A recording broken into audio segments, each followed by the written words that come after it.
আসসালামু আলাইকুম আরহামাতুল্লাহি ওয়াবারাকাতু। বর্তমানে আমাদেরই কিছু ভাইয়েরা যারা নিজেরা ঘিপদ এবং পরচর্যায় ব্যস্ত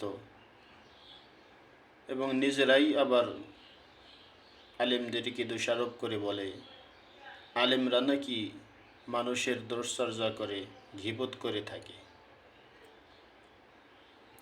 আলেম যখন কোনো আলেম একজন মুফতি শরীয়তের দায়িত্ব পালন করার লক্ষ্যে ইসলামের এই বিধানকে মানুষের দুয়ারে পৌঁছিয়ে দিতে যদি কোনো দিক নির্দেশনা দেয় আর সেগুলো যদি কারো মতের বিপক্ষে বা কোনো ব্যক্তির বিপক্ষে চলে যায়, তাহলেও সেটাকে গীবত বলে না, বরং সেটাকে আন-নাসিহা বলে।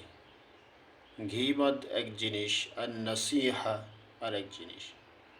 এজন্য আমাদের প্রথমেই বুঝতে হবে গীবত কাকে বলে এবং আন-নাসিহা কাকে বলে।